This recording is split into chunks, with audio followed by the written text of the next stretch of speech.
बिहार के जो सरकारी स्कूल माध्यमिक विद्यालय है, उच्च विद्यालय है, उसमें हम सभी लोग ICT इंस्ट्रक्टर के पद पे हैं, जो कंप्यूटर शिक्षक का हम लोग काम कर रहे हैं। हम लोग का मांग है सर कि सरकार हम लोग का समायोजन किया जाए और हम लोग लगभग आउटसोर्स के माध्यम से हैं और बाकी शिक्षक के तरह हम लोग उसमें पढ़ाते हैं, 4-5 घंटे लेते हैं और जितने ऑनलाइन काम होता है टोटल काम हम ही लोग करते हैं स्कूल में।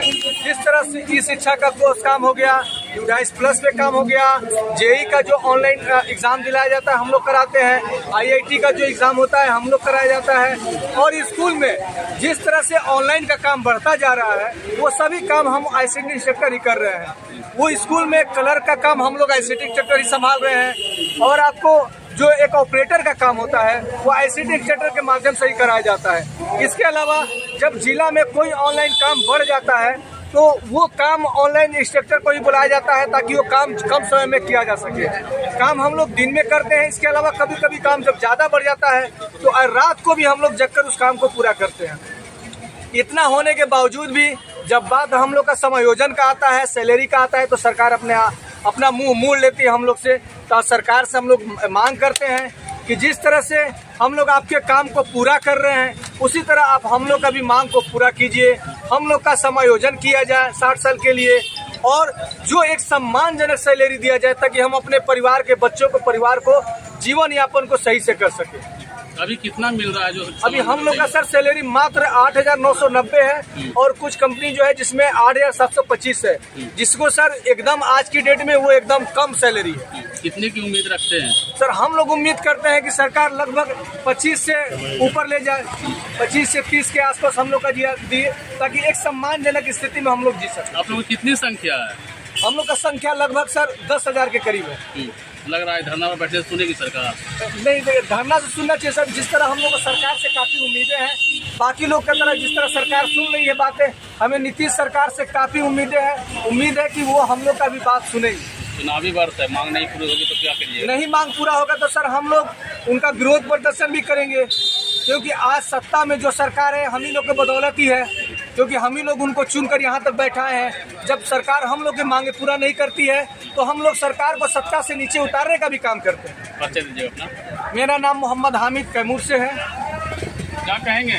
देखिए, हम लोग सरकारी विद्यालयों, सभी मध्य विद्यालयों में कंप्यूटर की शिक्षा हम लोग दे रहे हैं। पठन कार्य बहुत सुचारू रूप से हो रहा है और इस जो सेशन है, इस सेशन से सब मध्य विद्यालयों में कंप्यूटर शिक्षा देने के लिए बुक भी मिल गए हैं और हम लोग को चाहते ही छात्रों की संख्या की बढ़ोतरी हो गई है और जो सरकारी विद्यालय हैं उसमें सब गरीब, गुरबा, दलित, महादलित के बच्चे आते हैं, क्योंकि उन लोग के पास आर्थिक स्थिति ठीक नहीं है कि जो बाहर में पढ़ सके। तो हम लोग चाहते हैं कि अगर स्कूल में 500 बच्चा है, अगर 400 भी बच्चा अगर पढ़ के निकल जाए तो हम लोग को रहना वहाँ पे सार्थक हो जाए। तो हम चाहते हैं कि भाई हम लोग सिखाए भी हैं, हम लोग उनको पढ़ाते हैं तो उसको साप्ताहिक मूल्यांकन करते हैं कि हम जो पढ़ाए हैं कि कितना वो ग्रहण किया, कितना नहीं किया, कहाँ पिछड़ रहा है। क्योंकि वो लोग बहुत नीचे स्तर का बच्चा रहता है तो उसको मेहनत बहुत ज़्यादा करना पड़ता है। हम उसको बेसिक जानकारी देते हैं कि अपना जाति, आवासीय ऑनलाइन वगैरह कर ले,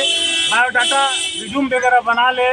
और मान ले कि कोरोना के टाइम था तो उस टाइम में गूगल मीट पे पढ़ाई वगैरह होते थे तो उन लोग को बहुत कठिनाई होती थी। तो हम बताए कि कैसे उन लोग को हम ऑपरेट करते हैं, कैसे मेल चेक करते हैं, कैसे किसी डॉक्यूमेंट्स को अटैच करते हैं, कैसे इनबॉक्स में देखते हैं और कैसे सीसी में किसी और को भी भेजना रहता है। तो कैसे हम लोग को हम बताते हैं कि भाई किस तरह से होता है। तो हम वहाँ पे गए हैं तो वहाँ की बढ़ोतरी, अगल बगल में जो नीट JEE का जो एग्ज़ाम देते हैं बच्चा लोग, उन लोग को हम मैंने पता कर करके और अपने लैब में ले जा करके सप्ताह में एक दिन उन लोग को प्रैक्टिस करवाते हैं, सेट मारवाते हैं कि कैसे क्वेश्चन आता है, कैसे उसको जवाब देते हैं। ऑब्जेक्टिव क्वेश्चन रहते हैं, उसी में से ऑप्शन चुनना रहता है, क्योंकि वो लोग नया था, उन लोग को मैंने पहली बार। अच्छा, सरकार आपकी मांगों को नहीं सुनेगी तो आगे की रणनीति क्या होगा? देखिए, हम लोग को मांग तो भाई आज न कल सुनना ही पड़ेगी। हम लोग 10,000 की संख्या में हैं और दूसरे राज्य में 2000 मैंने आसाम हो गए, पंजाब हो गए, बंगाल हो गए, राजस्थान हो गए, इसी तरह की योजना था तो वहाँ पे सब 60 वर्षों तक के लिए कर दी गई है और आसाम में 1 सितंबर से लागू हो गई है। तो हम सरकार से भी मांग आप लोग के माध्यम से मांग करना चाहते हैं कि भाई हम लोग को भी 60 वर्षों तक के लिए कर दी जाए। अगर नहीं की तो क्या होगा? नहीं की तो हम सरकार के खिलाफ में हम लोग जाएंगे। हम लोग सरकार को बताएंगे कि भाई हम लोग को भाई हम लोग हैं, हमारे माता पिता का वोट है, फिर चाचा उचा है, उन लोग का वोट है, वोट गड़बड़ाएगा तो हम लोग की जब मांग नहीं, अब हम लोग को जो मदद नहीं कीजिएगा तो हम आपको 20 साल मदद किए हैं, हम अपना मजदूरी मांग रहे हैं, अब हमको आप नहीं दीजिएगा तो हम कैसे करेंगे? जो हम लोग काम करते हैं, किसी चिट्ठी का जवाब देना है या कोई दूसरे स्कूल का ड्यूटेस वगैरह का मैंने कंप्लीट नहीं हुआ है तो हम लोग उसको कंप्लीट करते हैं। तो भाई हम लोग का भी जो मजदूरी है, हम लोग मजदूरी मांग रहे हैं, 20 साल से हम लोग काम कर रहे हैं, हम लोग को मजदूरी नहीं मिलेगा तो भाई हम उन लोग को क्यों हम उनका समझेंगे? जो 25,000 आता है जाता कहाँ है? जो गुजरात से जो बिचौलिया है वो भ्रष्टाचार कर रहे हैं। शिक्षा बिचौलिया लोग जो सरकार के बिचौलिया है वो लोग दलाल के माध्यम से पैसे का गमन हो रहा है, हम लोग के खाते में नहीं जा रहा है, हम लोग को परिश्रम करवाया जा रहा है। इतना ही नहीं, और हम लोगों की क्वालिटी में कमी है तो हम लोग चैलेंज के साथ कहते हैं कि एक सरकार एक बार परीक्षा लेकर हम लोग को बहाल की है, दोबारा एग्जाम ले ली। इसके साथ साथ मैं एक मजबूत बात बताना चाहता हूँ, जो सरकार अपना बीपीएससी टीचर जिस विद्यालय में बहाल की है उन्हीं के साथ हम लोगों से बराबर कार्य करवाती है। हम लोग का भी अटेंडेंस 9 बजे इन होता है, 4 बजे आउट होता है, उनके बराबर ही हम लोग ऑनलाइन वर्क करते हैं और उनके बीपीएससी टीचर को ट्रेनिंग भी देते हैं कंप्यूटर का। हम लोग सेंटर बना करके, सरकार सेंटर बनाता है और उस सेंटर में ट्रेनर बीपीएससी टीचर को ट्रेनर हम ही लोग हैं, हम ही लोग ट्रेनर हैं। उन लोग को शिक्षा देते हैं कंप्यूटर का, उन लोग को कैसे पढ़ाना है। उसके बाद उसके साथ साथ हम लोगों के साथ शोषण किया जा रहा है, हम लोगों के परिश्रम करवाया जा रहा है। परिश्रम के साथ साथ हम लोग अपने विद्यालय के कार्य को पूरा करते करते सीआरसी बना है, पंचायत पूरे पंचायत के विद्यालय उसमें जुड़ी है।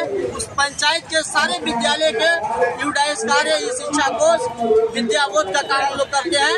यहाँ तक कि वहाँ के बच्चों को पूरे सीआरसी वर्ग के बच्चों को लाते हैं, IIT मॉक टेस्ट दिलवाते हैं, विद्याबोध का टेस्ट लेते हैं। उसके साथ उनका अगर कार्य पूरा नहीं होता है तो फिर हम लोग BRC में जाते हैं, BRC का कार्य पूरा करते हैं, DO ऑफिस का कार्य पूरा करते हैं।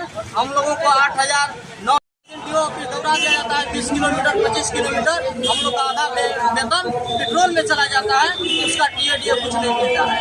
अगर हम लोगों का एक सूत्री मांग है, हम लोगों को सरकार समायोजन करे, सेवा हम लोगों की 60 वर्षों तक की किया जाए। दूसरी बात कि हम लोग का वेतन एक वैसा वेतन पर हम लोगों को रखा जाए, सम्मान वेतन, कि हम लोग किसी से अपना वेतन बताने में भी शर्म महसूस न करें। हम लोग को शर्मिंदगी महसूस होती है कि हम लोग 8,000 काम। यहाँ पर आसाम, ममता और होमगार्ड का मांग पूरा किया जाता है और जी बीपीएससी टीचर को ट्रेनिंग देते हैं, हम लोग से ट्रेनिंग दिलवाया जाता है। सरकार सौतेला व्यवहार कर रही है। हम लोग अब एक साथ समझिए, ये ताला खोलने वाला का सरकार दुगुना कर देती है और एक शिक्षक को ट्रेनर के रूप में जो चुनी हुई है। जो बच्चा मजदूर गरीब तबके के बच्चे थे जो कम देखे ही नहीं थे, उनको हम लोगों ने माउस चलाना सिखाया, यहाँ तक कि कंप्यूटर का ज्ञान दिए, और उस इतना हम लोग बेहतर ज्ञान दिए, उसको सरकार ऑनलाइन जांच भी कर रही है। हर सप्ताह में जांच कर रही है, एग्जाम ले रही है, उसका रिजल्ट पॉजिटिव जा रहा है। हम लोगों के नाम पर सरकार वाहवाही लूट रही है कि हम लोग टेक्निकल का ज्ञान डिजिटल जमाना ला दिए, कंप्यूटर का सरकारी विद्यालय में कंप्यूटर का ज्ञान हम लोग बांट रहे हैं। लेकिन हम लोगों के नाम पर वाहवाही भी एक तरफ लूट रही है और एक तरफ हम लोग का शोषण भी सरकार कर रही है। निगेटिव जा रहा है। हम लोग के साथ जी, हम लोग के साथ सरकार कर रही है।